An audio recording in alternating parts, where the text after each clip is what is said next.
It's time for Sustainable Living Made Easy with Glenn Ballblitz, the show that gives you helpful advice on how to live more independently. Now, here's your host, Janet Rose. Well, a voice you probably aren't used to hearing when we're doing Sustainable Living. I'm Mark Lamb. Thank you so much for listening to the podcast. This is Glenn Ballblitz's show, but I get to talk to Glenn, and fate would have it. Maybe it was the planets aligning, and the Lord would have it that the topic of today would be the one that I get to talk to you about, because I've been passionate about this for a long time, Glenn. Yeah, we're talking about just the skills and the tradesmen that we're losing just due to retirement, aggravation, Right. The work is slowing down, all those kind of things. But this is not just happening just because of the economy now. This has been going on for a while. Yeah. And they're just don't want to do it anymore. Yeah. A younger generation doesn't want to work hard, doesn't want to get out there and Right. beat their knuckles up, doing mechanic work or bang their fingers with a hammer. Who Right. wants that kind of stuff? So they're taking the smaller, easier jobs, less pay. But I'm here to tell you, it's a good trade and you can make a good living at, but you have to build your skills up. Absolutely. You can't get it by attrition. You must get out in the field and actually do the things that you've learned in a book. Yeah. Now, I have to state here that I was in construction for 40 years. I started at age 13, went to work at my neighbor's cabinet shop, and my dad said, just go on and do it. My dad was a carpenter, and he was a job superintendent, so he saw a lot of different things. He built some homes over the years, too. But he said, just do it, and you'll have something to fall back on. Well, after college, I decided to fall back on it for the next 40 years, or the next 35 anyways. And so I saw some things happening when I closed my business in 2012. I was looking around, just observing, thinking, there's a bunch of gray hairs out here. I don't see a lot of young people. And that was 2012. And what you stated earlier got even worse after the pandemic. It seemed like everybody got stupid after the pandemic.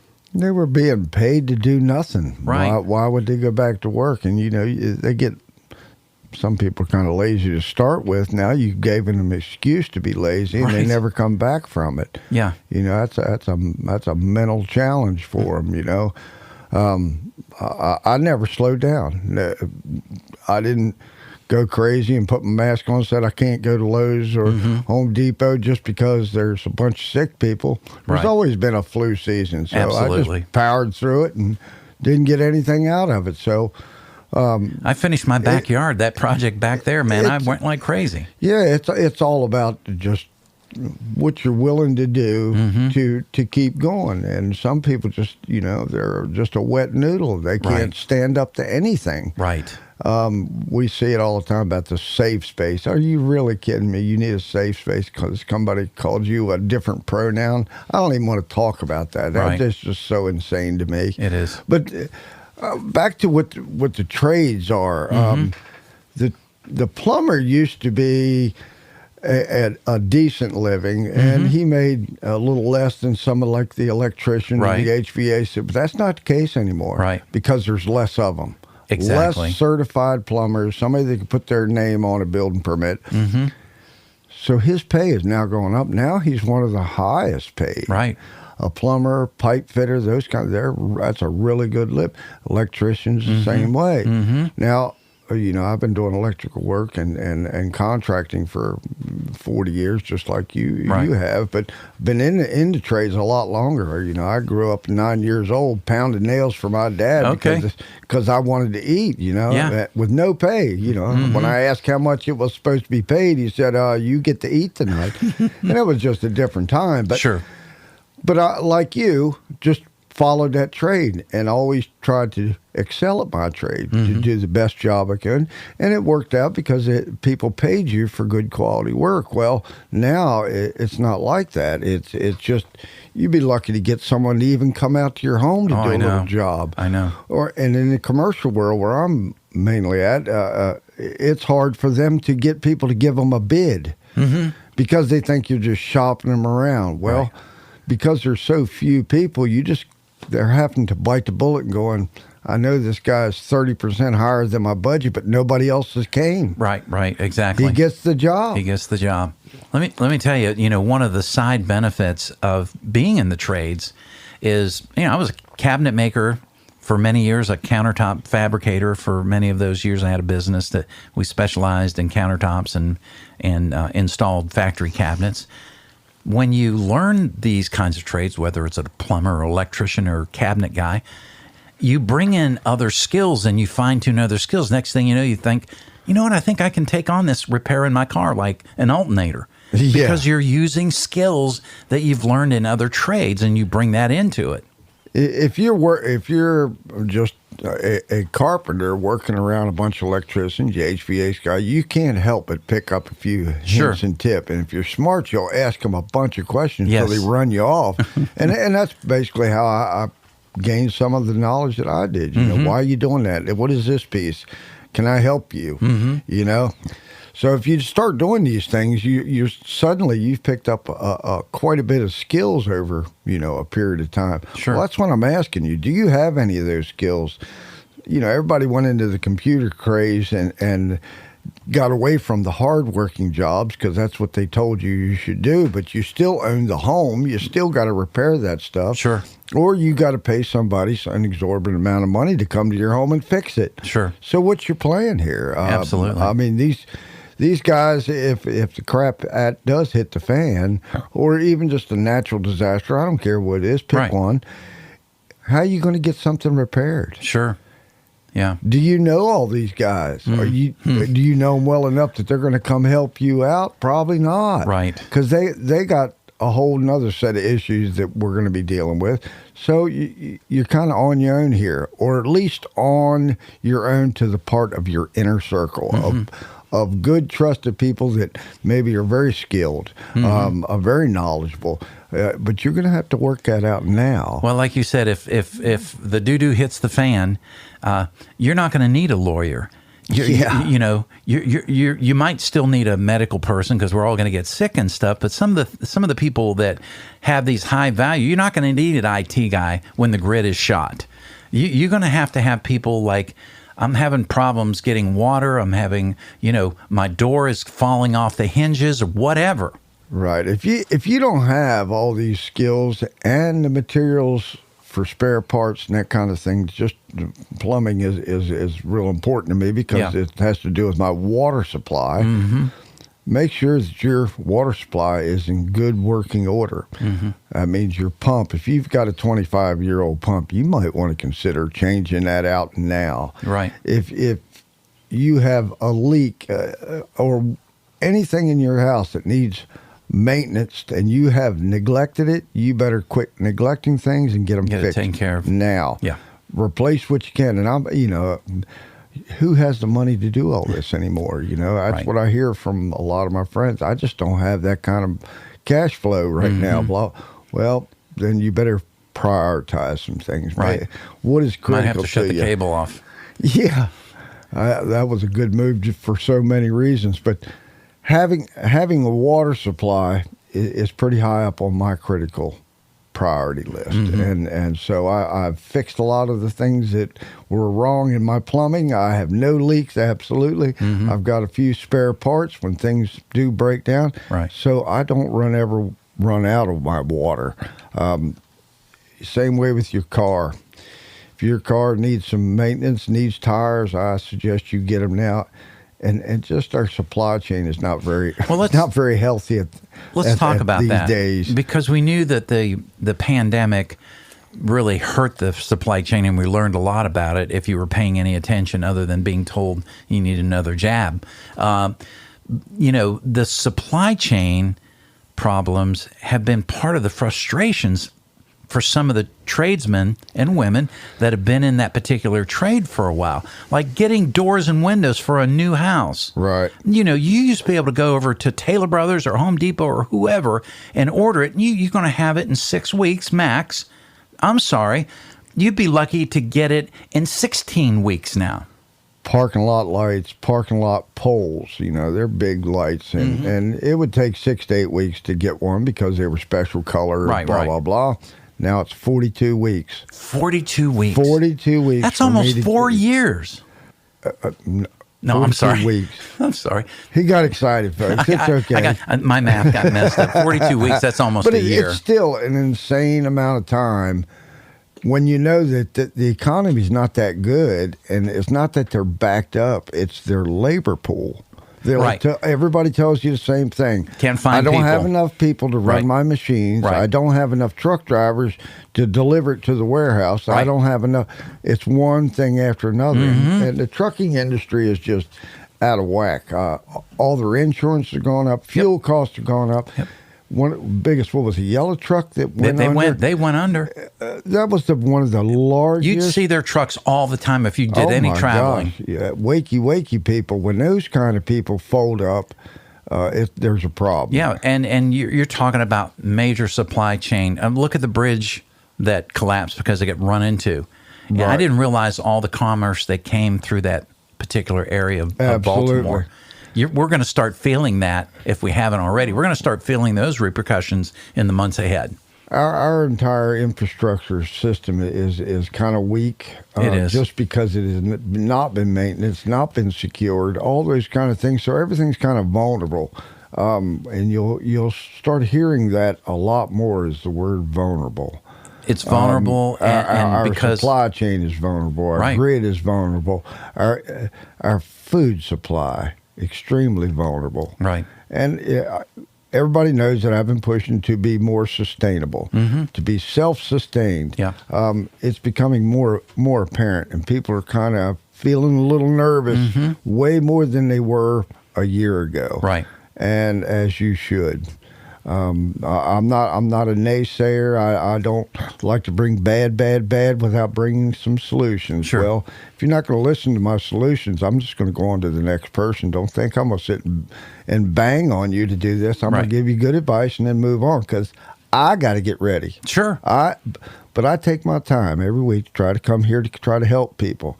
So you can go on the website and ask these questions, and I will help you. All right. What's that website?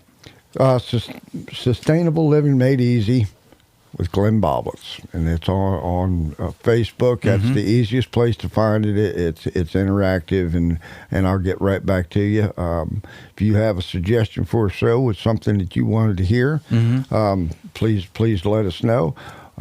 You all know we do classes, and I'm going to do a shameless plug right now. All right.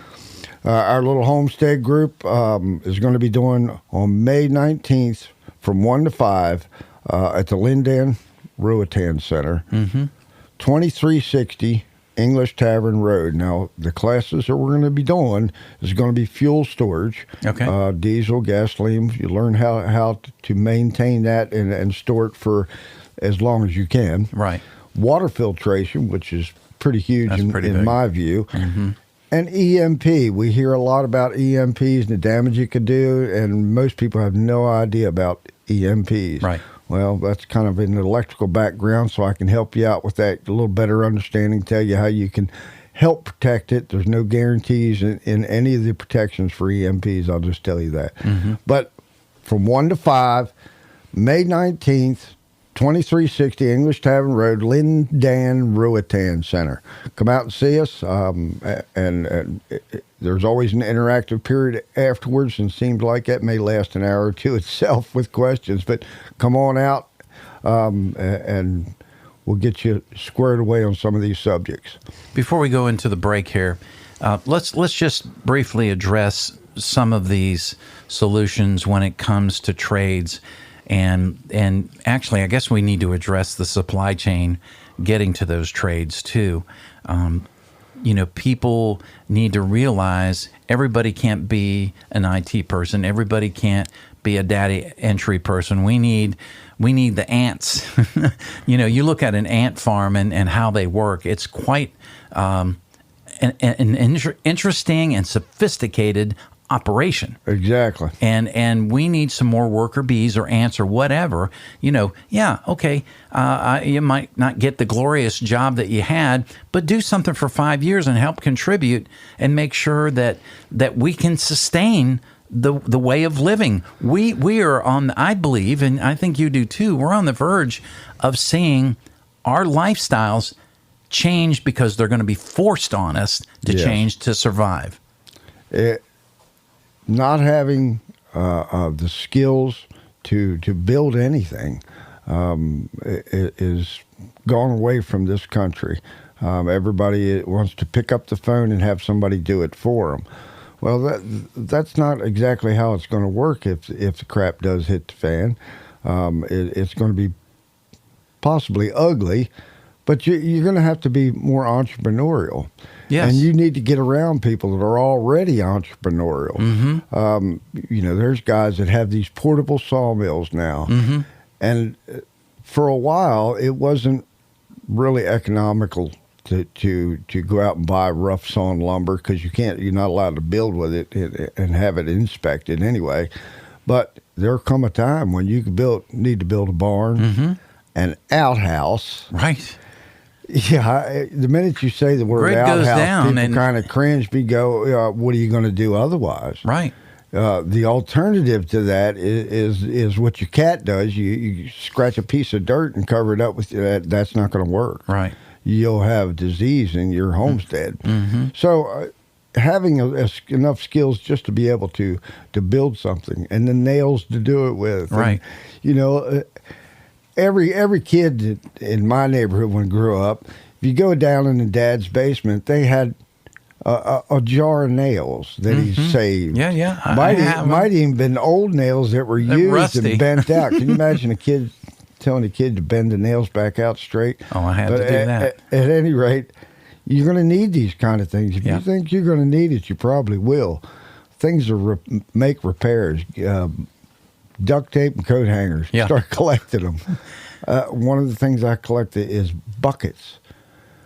Oh, okay, like drywall bucket. Any kind of good bucket to carry stuff in. Yeah. That's a good item. Barrels for water. Okay. All that kind of stuff. There's a whole list of things. All right. I mean, I want you to think about this when we come out of the break, because I'm a big proponent of going to flea markets. So I want to talk to you about that to maybe pick up some of these items. We're talking to Glenn Ballblitz. It's Sustainable Living. That's the show. Thank you so much for listening. We'll be back in a moment. If you have a question for Glenn, you can text it 434-248-0704, or you can join our group on Facebook by searching for Sustainable Living Made Easy. Back with Glenn Ballblitz. I teased going into the break about flea markets and those kinds of things, because sometimes at a flea market you can pick up some interesting items, and you might be able to pick up a box of random nuts and bolts and nails.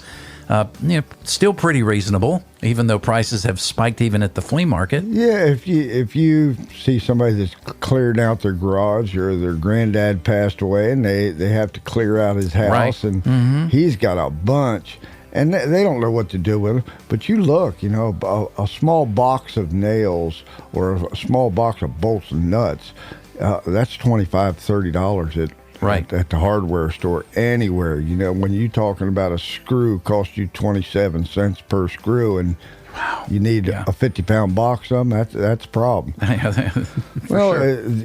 You're gonna have to find ways to reduce the cost. That's all there is to it. And people that don't see value in that kind of thing are the people where you want to get your deals from. Right. If you have a liberal out there that has no idea that 50-pound box of drywall screws is $160. Right. You might want to say, hey, I'll give you $30 for that old box. And they're dumb enough to do it. But Right. I don't mean to crack on them, but you need to start looking for these items that that you're going to need. And you're going to have to stockpile some of them. We talked about barrels for the water. It used to be you could find barrels about anywhere. Food grade barrels, they're $15-$20 a pop. Wow. And then if you can find them, there's an advertisement usually run in one of the trade papers or somewhere where a guy comes to Bedford with a trailer full of these things. I mean, a big trailer, Wow. 55-gallon drums. Yeah. And you can buy the whole trailer full or 10, 21, Mm-hmm. you know, whatever it is. But they may have had pickles in it. They Right, may right. have had vinegar in it. Okay. But they're all food grade. Okay. They make And that's really what you good want for is a food storing grade. your water, yes. Right. Turn them upside down. They'll say HDPE, high density polyethylene. Okay.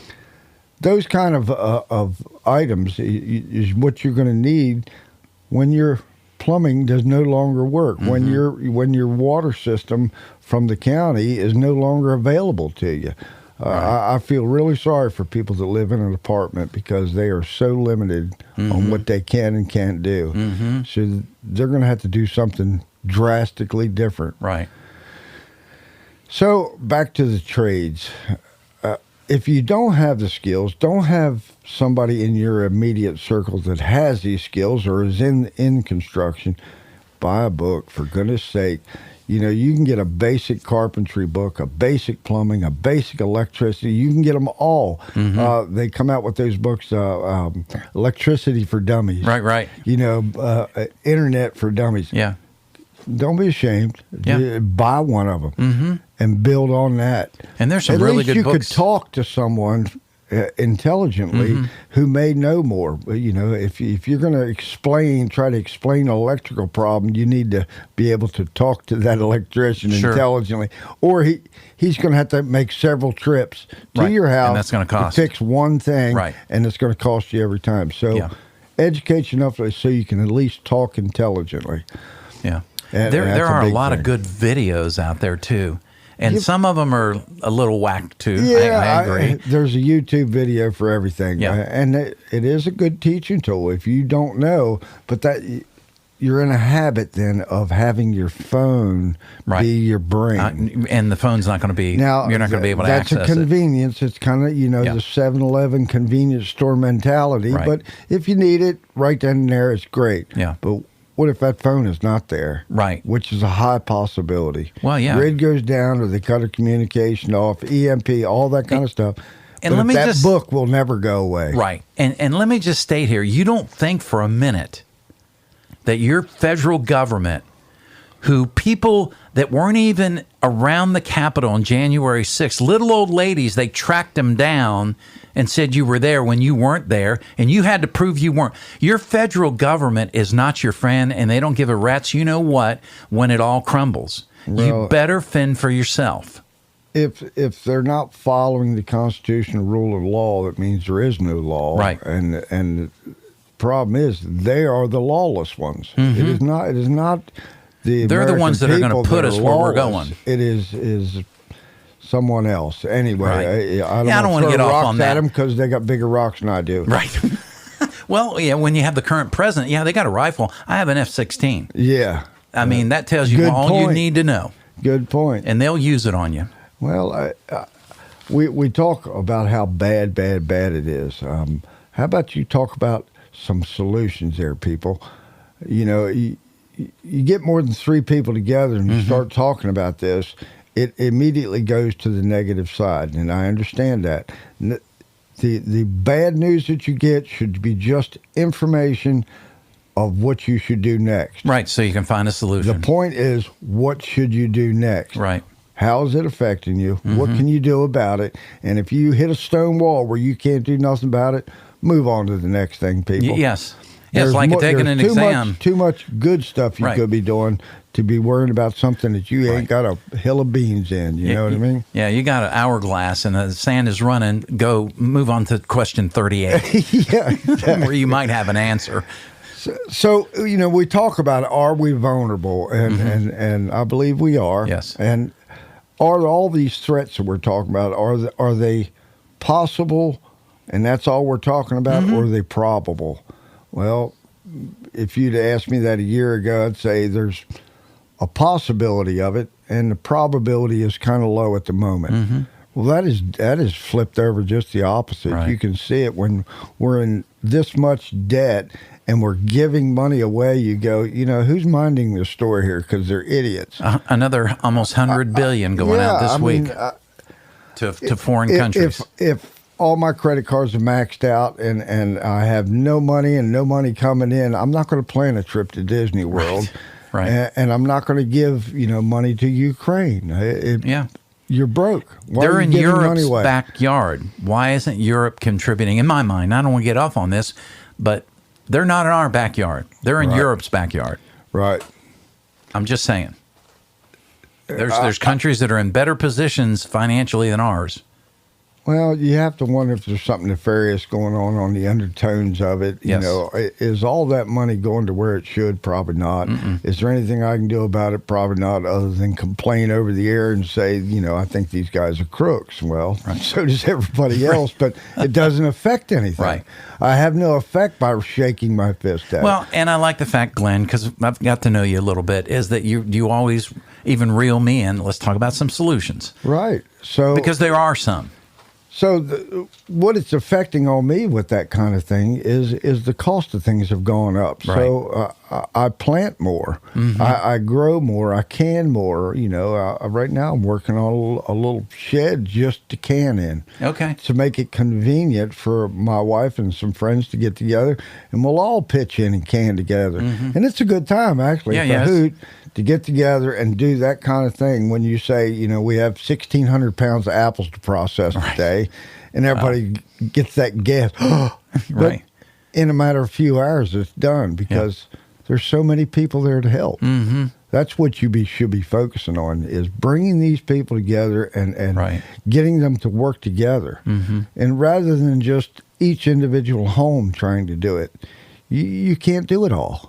You can't buy enough nails. Mm-hmm. You can't buy enough screws and tools to do everything. Not everybody can afford, a $40,000 tractor that'll plow a field. Right. But if you know a guy and you have a skill that you could trade back, Barter here we that go. baby. Yeah. That's what I'm saying here. Is getting yourself educated, getting yourself prepared to handle these hard times. I mean, we're already in the hard times part. Mm-hmm. We just haven't hit the ugly part. Right. So I don't want you to have to go through it in such a harsh manner. Well, if you're a little more prepared than most, And I'd like you're to better think, off. Glenn, if we're prepared, the ugly part, that we won't get ugly, because there's going to be plenty of people getting ugly. And because they're going to, because they're the ones that aren't prepared, that they're like, wait a minute, you mean DoorDash isn't going to deliver me a box of toilet paper? Uber Food's not going to bring me a pizza.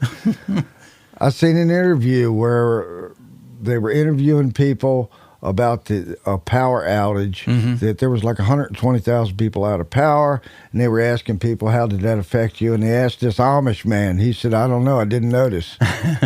Okay, well, that's how I want you to be. If you can get to that level where some catastrophe is happening and people say, oh, isn't it terrible? And you go, I don't know, I didn't notice.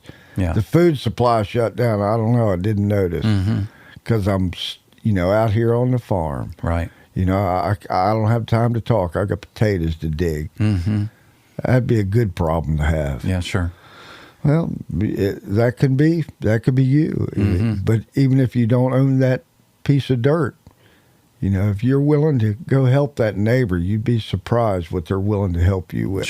Sure. And that's what I'm experiencing now. Yeah. So I encourage people to get educated, Get to know your neighbors. get involved, become part of the community and not part of the problem. Quit looking at the bad, and find the solutions. Right. So it's not bad. So that's my thought for the day. Get these trades under your belt, or at least be able to trade somebody one of their skills Right. for something you need. And it's okay for somebody like me who is a pack rat, just take an inventory. Right.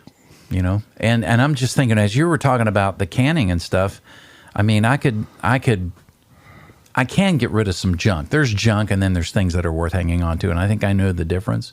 But I could see, setting up a table to do some of that processing of food or whatever needed to be done. It's not as hard as what you think. You can get as primitive as you want. You could do it over a couple rocks on the ground if you had to, a small little rocket stove, but those are just skills. Right. Somebody's got to build that little rocket stove, or somebody's got to Sure. show you how to run that canner.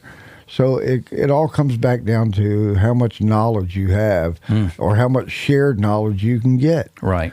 And if you have to trade the knowledge for a little labor, absolutely do that. Sure. It's got to be a win-win deal, though. And it will expand your mind in ways that you probably didn't think it could be expanded.